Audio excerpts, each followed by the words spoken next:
ଜାତି ଶ୍ରେଷ୍ଠ ବ୍ରାହ୍ମଣ। ଓହୋ ହେଲେ ଯିଏ ଜାତିରେ ବଡ ମୁଁ ତାକୁ ଉଦ୍ଧାର କରିଛି। ଯାହାର ଜାତି ଗୋତ୍ର ନାହିଁ ମୁଁ ତାକୁ କରିବି କରିନାହାନ୍ତି। ନା। କେଉଁ ଜାତି ଥିଲା କୁହ ହେ ସେହି ବିଦୁରର ମନ, କେଉଁ ଜାତି ଥିଲା କୁହ ହେ ସେହି ବିଦୁରର ମନ, ତାକୁ ଉଦ୍ଧାର କରିଲ ଆରେ ଜଗତର।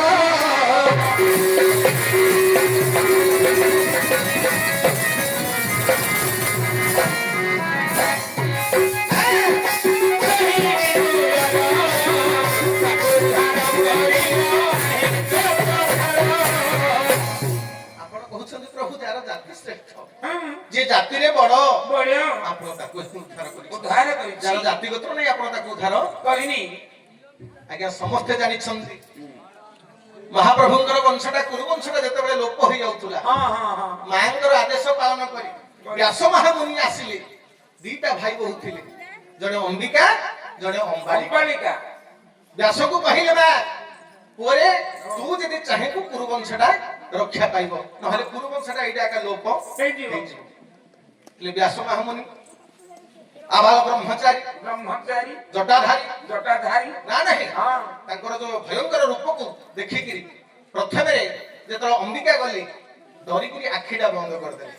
ଗୋଟେ ପୁଅ ଜନ୍ମ ହେଲା ସେ ହେଲା ଅନ୍ଧ, ସେ କି ଧୂତରାଷ୍ଟ୍ର ନା ନାହିଁ।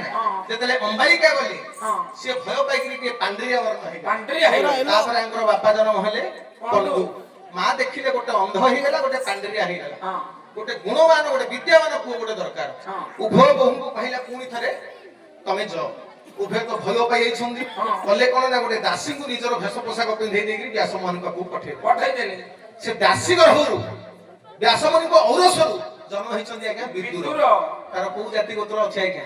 ଆପଣ କହୁଛନ୍ତି ଯେ ଉଚ୍ଚ ଜାତିର ବ୍ରାହ୍ମଣ, ଆପଣ ତାକୁ କେବଳ ଉଦ୍ଧାର କରିଛନ୍ତି। ବିଦୁରର କୋଉ ଜାତି ଥିଲା ଆଜ୍ଞା? ଆପଣ ତାକୁ କାହିଁକି ଉଦ୍ଧାର କଲେ? ଆପଣ କହିବା ପାଇଁ ବାଧ୍ୟ, କାହିଁକି ନା ଇଏ ହଉଛି ଭକ୍ତଙ୍କର କଠଗରା ଭିତରେ ଆପଣ ଠିଆ ହେଇଛନ୍ତି। ଆପଣ ଜଣେ ଦୋଷୀ ପ୍ରଭୁ, ଭକ୍ତ ଯାହା ପଚାରିବ ଜବାବ ଦେବା ପାଇଁ ଆପଣ ବାଧ୍ୟ। କାହିଁକି ନା ଭକ୍ତର ଭଗବାନ ପରା ଆପଣ, ଭକ୍ତ ପଚାରିବ ଆପଣ କହିବା ପାଇଁ ବାଧ୍ୟ। କାହିଁକି ଉଦ୍ଧାର କଲେ ଆପଣ? ଆପଣଙ୍କ ପାଖରେ ଉତ୍ତର ଅଛି। ଆପଣ କହିବେ ଯେ ତା ପାଖରେ ପୁରୁଷତ୍ୱ ଥିଲା, ପରସତ୍ୱ ଥିଲା, ତା ପାଖରେ କଣ ଥିଲା? ପରସତ୍ୱ ଥିଲା, ଅର୍ଥାତ ପୁରୁଷ ପଣିଆ ଥିଲା। ବିଦୁର ପାଖରେ ପରସତ୍ୱ ଥିଲା ବା ପୁରୁଷ ପଣିଆ ଥିଲା। ହେଲେ ପୁରୁଷ ପଣିଆ ଯାହା ପାଖରେ ଅଛି ଆପଣ ତାକୁ ଉଦ୍ଧାର କରିଛନ୍ତି।